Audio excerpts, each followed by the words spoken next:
Welcome to the McNeese Public Finance Podcast Series. In this video podcast, Attorney Timothy Horstman addresses how municipalities comply with their continuing disclosure obligations.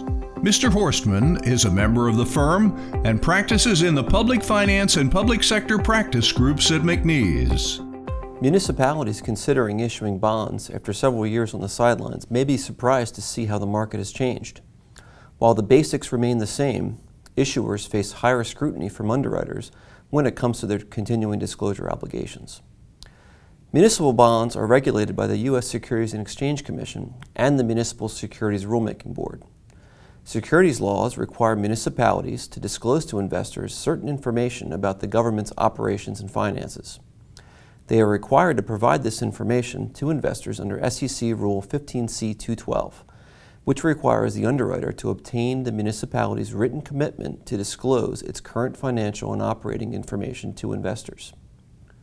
This written commitment is generally memorialized in a Continuing Disclosure Agreement, or CDA.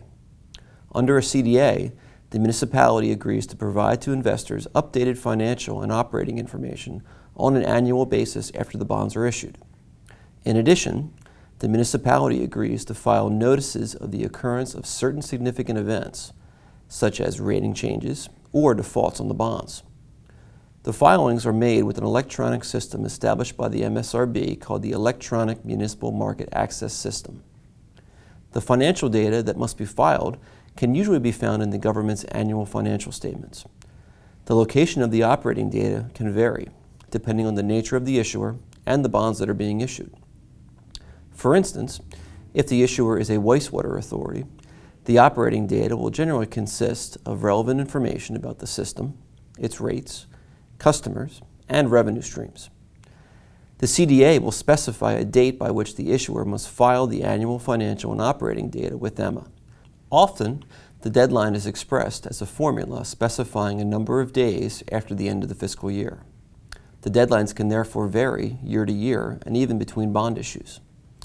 The duty of municipalities to disclose this information is not a new requirement, although issuers and underwriters are talking a lot more about it now than in the past. This is because the SEC in 2014 instituted a program known as the Municipalities Continuing Disclosure Cooperation Initiative, or MCDC. MCDC offered issuers and underwriters the opportunity to voluntarily disclose violations of the rule in exchange for more favorable settlement terms. Since the program ended, the SEC has stepped up its enforcement in this area and aggressively pursued issuers and underwriters alike that violate the rule.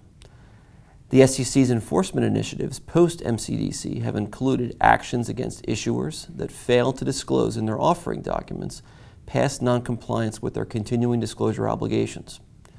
To settle these actions, the SEC has required issuers to retain consultants to review and update their procedures to ensure compliance going forward. The SEC also continues to investigate and bring actions against other violators of the rule, which may involve allegations of fraud on the part of public officials and hired professionals.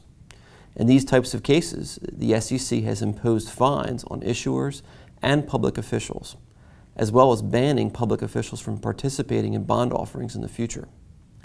Underwriters have faced stiff penalties from the SEC for similar violations.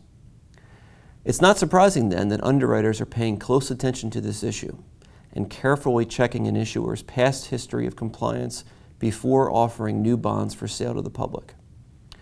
Issuers that have not been active recently may be surprised to hear that they failed to comply with their continuing disclosure obligations and must publicly disclose the acts of noncompliance before selling additional bonds. Some underwriters have even taken the step of requiring issuers to engage third-party support to assist the issuer with its obligations under the rule, to provide additional assurance that the issuer will comply with the rule going forward. If you're feeling overwhelmed with these responsibilities, you'll be pleased to know that here at McNeese we can assist you in ensuring compliance with your continuing disclosure requirements under the rule. The firm's continuing disclosure specialist, Penny Pollock, is a dissemination agent authorized to make continuing disclosure filings on EMMA, and will work with you to ensure that all reports are timely filed and contain all of the required information.